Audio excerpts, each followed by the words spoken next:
Brought you by V Guard, co powered by Sensodyne and Vimal. పలుకులలో కేసరి.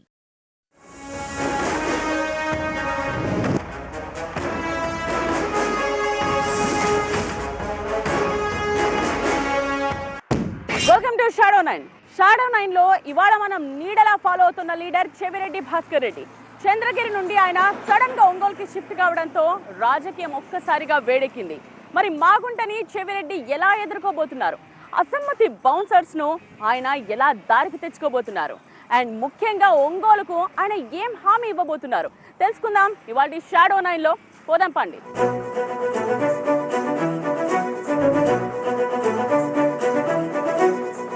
ఒంగోలులో మనం బాలినేని ఇంటికి వచ్చాం. సో ఇక్కడే చెవిరెడ్డి భాస్కర్ రెడ్డి కూడా ఉన్నారు. ఇవాళ చాలా బిజీ స్కెడ్యూల్. ఇద్దరు కలిసి ప్రతి కార్యక్రమంలో కూడా ఇవాళ పాల్గొనబోతున్నారు.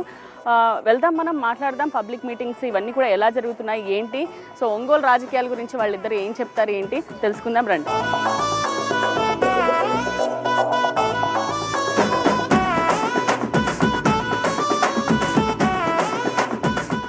బాలినేని గారు, చెవిరెడ్డి గారు చూడ్డానికి బాగుంది ఇలా కలిసి తింటూ ఉంటే ఇద్దరు. బాలినేని గారు, మీ డైలీ రొటీన్ ఎలా ఉంటుంది?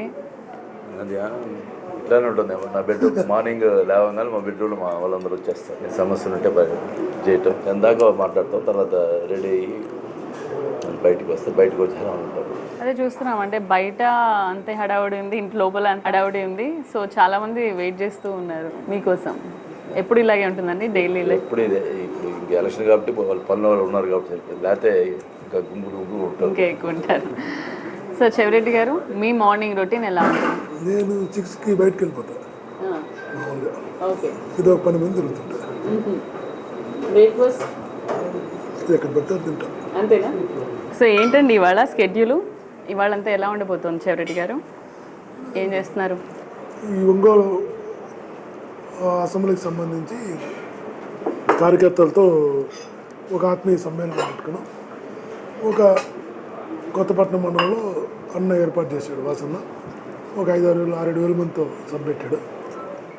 సాయంత్రం ఇంకా 15-20 మందితో రూరల్ కార్పొరేషన్ కలిపి పెట్టారు. సార్, ఎప్పటి నుంచో ఉన్న సమస్య కేబుల్స్ మీరు సాల్వ్ చేశారు. సో అది ఎలా సాధ్యమైంది ఏంటి? చాలా ఇబ్బంది పడ్డారు, చాలా మంది చనిపోయారు దాని గురించి అని చెప్పేసి అన్నారు. ఇప్పుడు కూడా ఈ హైటెన్షన్ వైరు ఇళ్ళ మీద పోవటం, దానివల్ల చాలా మంది చనిపోతుంది. మళ్ళీ హైటెన్షన్ వైర్లు మార్చాలంటే టోటల్గా అన్నీ మార్చాల్సి వస్తుంది. 50 crores ఖర్చు అవుతుంది. నేను ఎనర్జీ మినిస్టర్కి రావటం వల్ల ఆ ప్రాబ్లం సాల్వ్ చేశాను. టోటల్గా ప్రాణాలు పోవటం ఇవన్నీ కూడా ఈ మానవత్వ దృష్ట్యా మొత్తం అన్నీ కూడా చేయటం జరిగింది. Now they are happy. So breakfast తర్వాత కొత్తపట్నంకి వెళ్తాం, అక్కడ పబ్లిక్ మీటింగ్ ఉంది. సో ప్రశాంతంగా వాళ్ళని తినిద్దాం కాసేపు. సో బ్రేక్ఫాస్ట్ అయిపోయింది. నెక్స్ట్ ఇప్పుడు మనం మీటింగ్కి వెళ్తూ ఉన్నాము. ట్రావెల్ చేస్తూ ఇంకా చాలా విషయాలు చెవిరెడ్డి గారితో మాట్లాడదాం. Let's follow.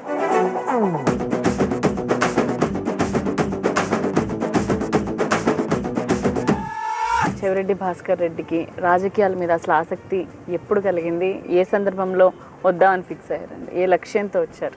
రాజకీయాల మీద ఆసక్తితోనే కష్టపడి చదివా. అంతేనా? విద్యార్థి నాయకుడిగా ఉండాలని. ఇప్పుడు ఇంటర్మీడియట్లో 88లో కాలేజ్ చైర్మన్గా గెలిస్తే వైఎస్ రాజారెడ్డి గారితో 88లో పరిచయం అయింది. అలా స్టూడెంట్ డేస్లో రాజకీయాల మీద ఆసక్తి విద్యార్థి నాయకుల నుంచి తీసుకొచ్చిందని చెప్పగలుగుతాను. సో ఇప్పటి వరకు రాష్ట్రంలో మీ మార్క్ చూపించారు, ఇప్పుడు ఢిల్లీ వెళ్ళాలి. సో అక్కడ ఎలా ఉండబోతోంది అంటారు? మీ పనితీరు కానీ ఎట్లా ఉంటుంది అనుకుంటున్నారు? ఎవరు ఏ పని చేయాలా అన్నది, ఎవరికి ఏ బాధ్యత ఇవ్వాలా, ఎవరి కెపాసిటీ ఎంత, ఇది మా బాస్ డిసైడ్ చేస్తాడు. ఢిల్లీలో నా బాధ్యతలు ఏంటనేది.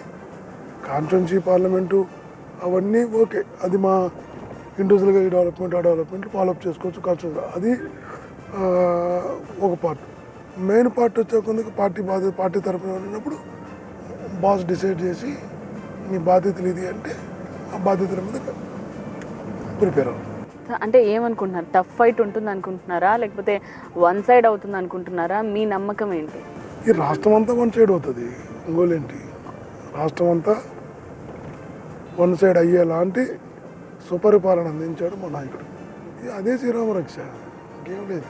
ముఖ్యమంత్రి మీద దాడి జరగడం ఇట్లాంటివన్నీ కూడా కొంచెం రాష్ట్రంలో విద్వేషపూరిత రాజకీయాలు ఇలాంటి అన్నీ ఎక్కువ అవుతున్నాయి అన్న ఒక మాట వినిపిస్తోందండి.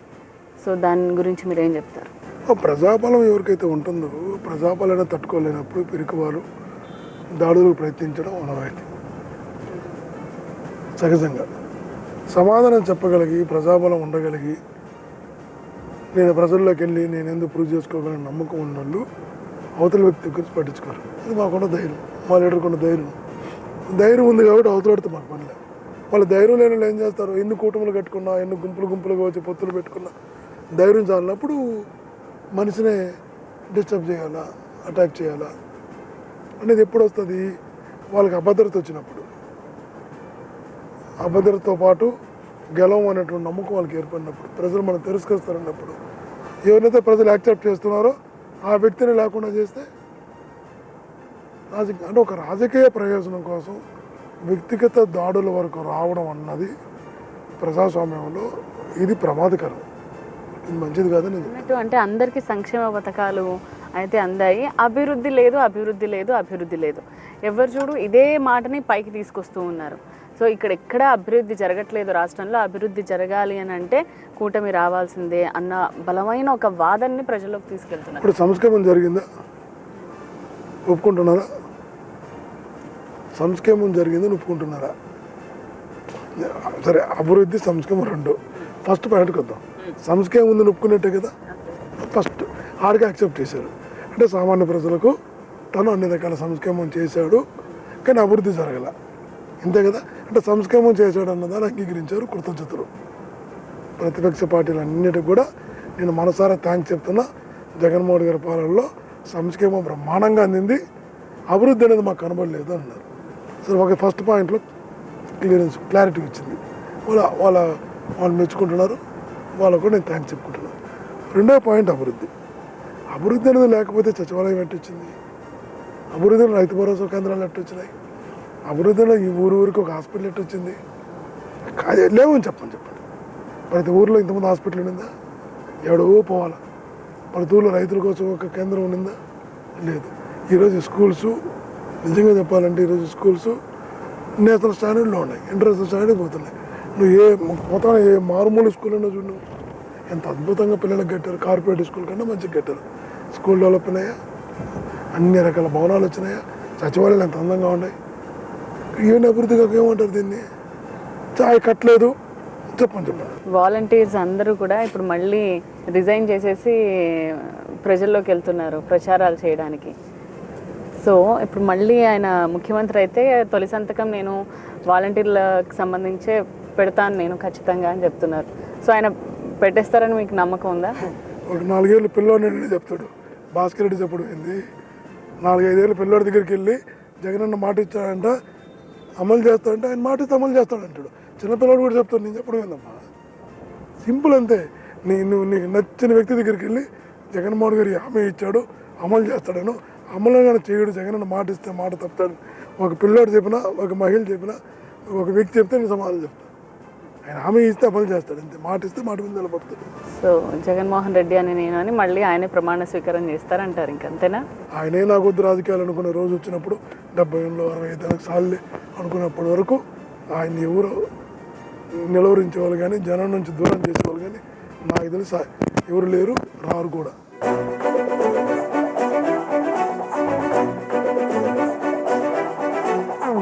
సో మీటింగ్ ప్లేస్కి వచ్చేసాము.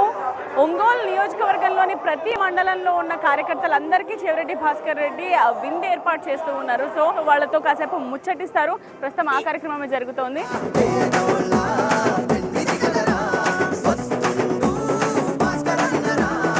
ఎన్నికల్లో ఓటు కోసం మోసగించడానికి చెప్తున్న మాటలుగా మీరు ఖచ్చితంగా గమనించాలి. మన ప్రభుత్వం ఇప్పుడు చేస్తున్న ఇంకా మంచిగా చేస్తుంది. జగనన్న మాట ఇస్తే మాట పైన నిలబడతాడు. నేను మీకు మనస్ఫూర్తిగా తెలియజేస్తున్నా, ఒక పార్లమెంటు సభ్యుడిగా మీరు నన్ను ఏదైతే అభ్యర్థిగా పంపిస్తే ఆశీర్వదించి ఆహ్వానించారో, పార్లమెంటు నుంచి ఢిల్లీ నుంచి మీకు ఎంతవరకు అయితే అభివృద్ధి కార్యక్రమాలు ఇక్కడ జరగాలో వాటన్నిటిలో మనసా వాత కర్మన మీరు చూపిస్తున్నటువంటి నమ్మకాన్ని నిలబెట్టుకునేలా బాధ్యతగా పనిచేస్తానని నమస్కారం చూశాను. ఎదిరించి తల ఎత్తి దళమే చూపిండురా జనబలమయ్యిండురా ఎదురులేని లీడర్ కొత్తపట్నంలో జరుగుతున్న చెవిరెడ్డి ఆత్మీయ సమ్మేళనం ఇక్కడ ఏ రకంగా జరుగుతుందో చూడొచ్చు. స్టేజ్ మీద చేరికలు జరుగుతూ ఉన్నాయి. సో ఆ కార్యక్రమం తర్వాత ఒక బ్రేక్ తీసుకుంటారు. లంచ్ బ్రేక్ లో మళ్ళీ వాళ్ళతో మనం మాట్లాడుతున్నాం.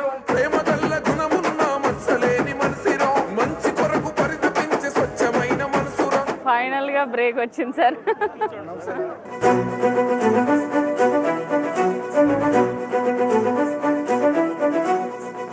చెవిరెడ్డి గారు బలం ఇంకా బాగా పెరుగుతోందంటారా చేరికలతోటి? స్థానికంగా వాసన్న అజాత్ శత్రువుగా ఉన్నాడు. రాష్ట్ర స్థాయిలో జగనన్న సంస్కృతి ఆటోమేటిక్గా బలంగానే ఉంటుంది. చెవిరెడ్డి గారు, మీరు బాలినేని గారు కలిసిన తర్వాత ఒంగోలు రూపురేఖలు ఏ విధంగా మారుతాయి అనుకుంటున్నారు? ఢిల్లీ స్థాయిలో చేయవలసిన కేంద్రం నుంచి తీసుకురావాల్సిన అభివృద్ధి కార్యక్రమాలు నేను కాన్సన్ట్రేషన్ చేస్తాను. అన్నట్లాగూ 6th టైము మంత్రి అవుతాడు. రాష్ట్ర ప్రభుత్వం నుంచి అన్న కేంద్రం నుంచి నేను నిధులు తీసుకొస్తే ఖచ్చితంగా సమృద్ధిగానే అభివృద్ధి జరుగుతుంది. చెవిరెడ్డి గారు, ఏది టఫ్ అనుకుంటున్నారండి నియోజకవర్గం? ఏమైనా టఫ్ అనుకునే నియోజకవర్గం ఉందా? ఆ కుప్పంగా ఈజీగానే కనబడుతుంది. కుప్పంగా ఈజీగానే కనబడుతుంది. 700 మంది వాలంటీర్లు రిజైన్ చేశారు. పార్టీకి పనిచేస్తాం. మా నాయకుడి దృష్టిలో 175 వైనాట్ అంతే. వారు వన్ సైడ్ అవుతుంది అంటున్నారు మొత్తం. అంతేనా?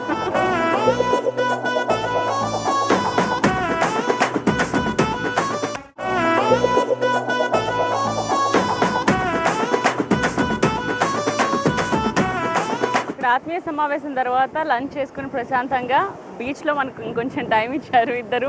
థ్యాంక్ యూ అండి. సార్, ఇక్కడ కాపు ఓట్లు ప్రధానంగా ప్రభావితం చేస్తాయి అని చెప్తూ ఉన్నారు. సో వాళ్ళ కోసం ఎటువంటి వ్యూహాలు రచిస్తున్నారండి? బేసిక్గా గతంలో కాకులు అంతా కూడా కాంగ్రెస్ పార్టీలో ఉండేవాళ్ళు. తర్వాత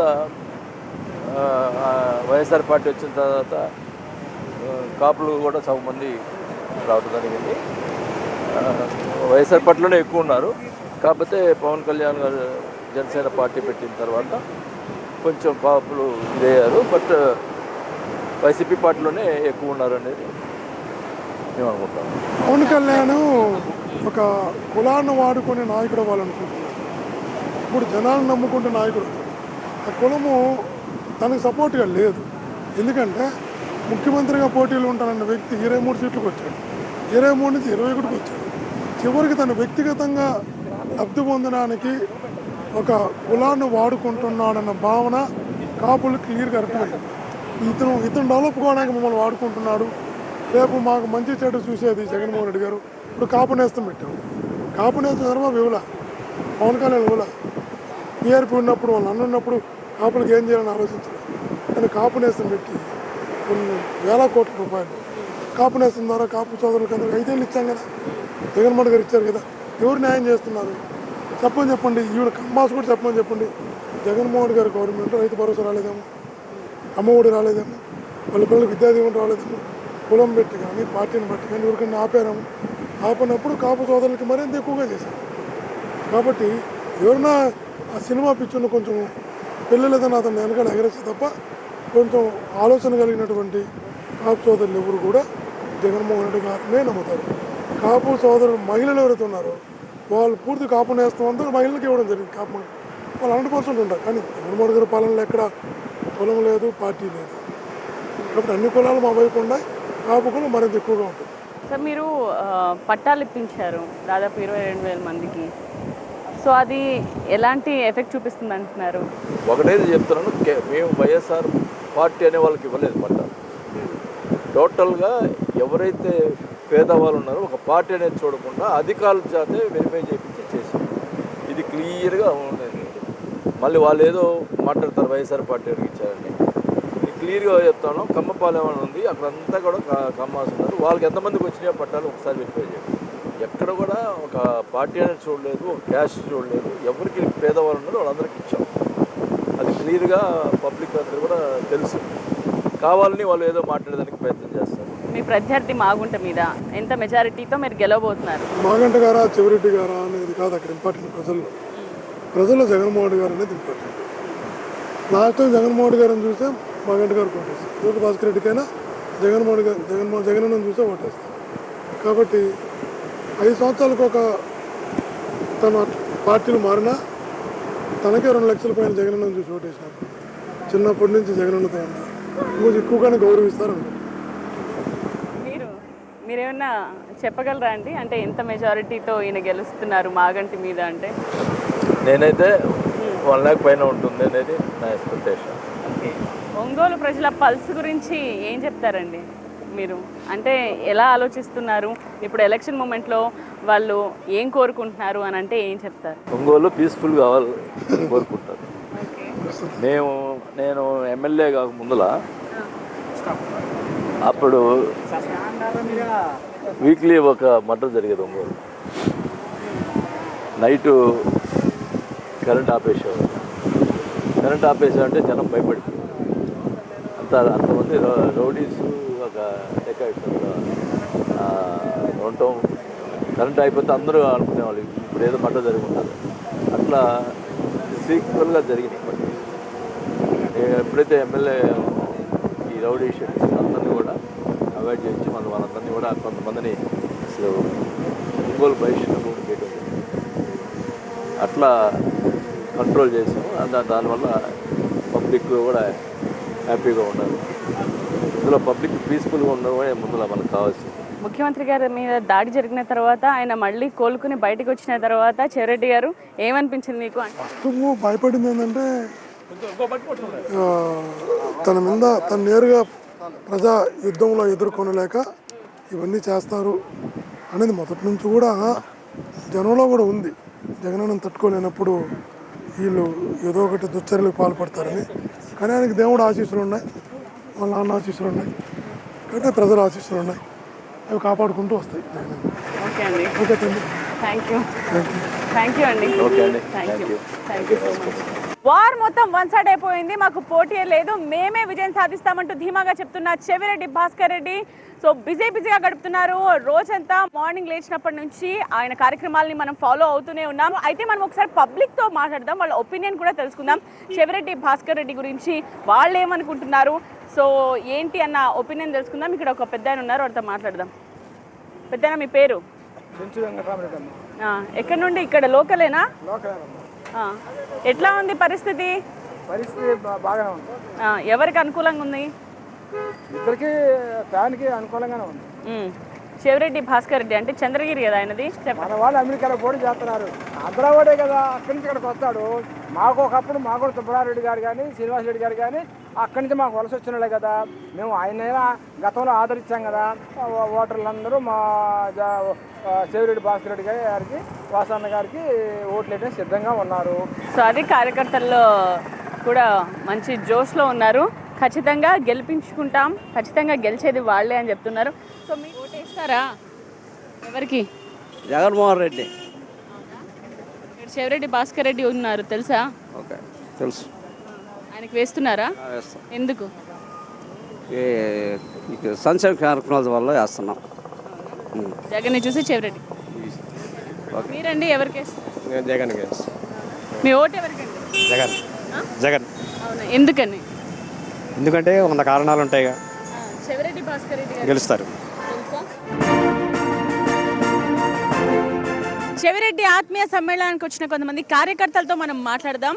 హలో అండి, ఎక్కడి నుంచి వచ్చారు? కొండేపు కాన్స్టిట్యూషన్ నుంచి వచ్చామమ్మ. మీ పేరు? శివరామిరెడ్డి మారెడ్డి. ఓకే, ఎలా ఉందండి లోకల్గా? అంటే చెవిరెడ్డి ఎక్కడి నుంచో వచ్చారు అన్న ఫీలింగ్ ఉందా, లేకపోతే ఏం జరుగుతుంది, ఏం మాట్లాడుకుంటున్నారు? ఫస్ట్ ఇనిషియల్గా అయితే అదే ఫీలింగ్ ఉండేదమ్మా కార్యకర్తల్లో. గత ఈ ఒక వారం 10 రోజుల నుంచి చెవిరెడ్డి గారి ఆత్మీయ సమ్మేళనం మరియు విందు కార్యక్రమాలు స్టార్ట్ చేసిన దగ్గర నుంచి జనాల్లో ఒక నమ్మకం అనేది వచ్చింది. మనకు లోకల్ నాన్ లోకల్ అనేది కాదు, ఒక వ్యక్తి మీద మనకి ఆ వ్యవస్థని బాగు చేయగలడు లేదా ఆ వ్యవస్థ పట్ల స్వాలంబన చూపించి మంచి పట్టుగా ఆల్రెడీ ఎక్స్పీరియన్స్గా ఉన్న పర్సన్ కాబట్టి వచ్చి మనకు చేస్తే ఎంతో అభివృద్ధి చేయగలడు అనేది ఒకటి మేము దృఢంగా నమ్ముతున్నాము. చెవిరెడ్డి ఏమన్నా హామీ ఇచ్చారా యూత్కి సంబంధించి? యూత్ కంటే అందరికీ నేను జాబ్స్ ఇప్పిస్తాను, నిరుత్సాహం ఏం పడొద్దు, అందరికి మాట ఇచ్చాడు. ఒక పార్లమెంటు పోటీ చేస్తున్న వ్యక్తిగా ఒకసారి అందరిని పిలిచి గౌరవించాలి, భోజనం పెట్టాలని ఒక ఆత్మీయ విందు ఏర్పాటు చేయడం, ఆత్మీయ సమ్మేళనం మెయిన్గా ఇంతమించడం లేదు. మా పార్టీ ఎలా ఎన్నికలకు ముందుకు పోవాలి, ఎన్నికల ప్రణాళిక ఎలా చూసుకోవాలి, జగనన్న చేసిన సంక్షేమ పథకాల్ని అది జనాలకు వెళ్ళాయి కాబట్టి అదికేస్తే మరొకసారి గుర్తు చేసి ప్రజలను ఎన్నికలకు సమాయత్తం చేయడం.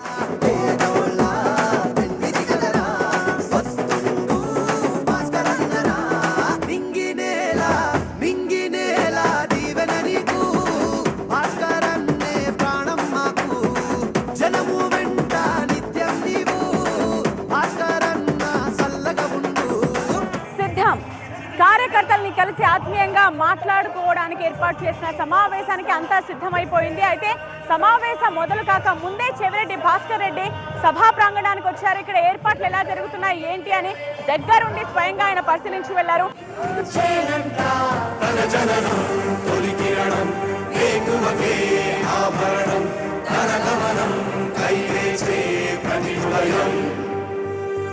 ఒంగోలులోనే ఉంటా, మీతోనే కలిసి నడుస్తా, మీకు అండగా నిలబడతా అంటూ కార్యకర్తలకు ప్రజలకు భరోసా ఇస్తున్నారు చెవిరెడ్డి భాస్కర్ రెడ్డి. సో ఉదయం నుండి ఆయన్ని మనం ఫాలో అయ్యాం. ఆత్మీయ విందులు, ఆత్మీయ సమ్మేళనాలతో చాలా బిజీగా ఆయన స్కెడ్యూల్ నడిచింది. ప్రజల తీర్పు ఏ విధంగా ఉంటుంది అన్నది వేచి చూద్దాం. ఇది వాడి షాడో 9. మరొక లీడర్తో మరో నియోజకవర్గంలో మళ్ళీ కలుద్దాం. చూస్తూనే ఉండండి TV9.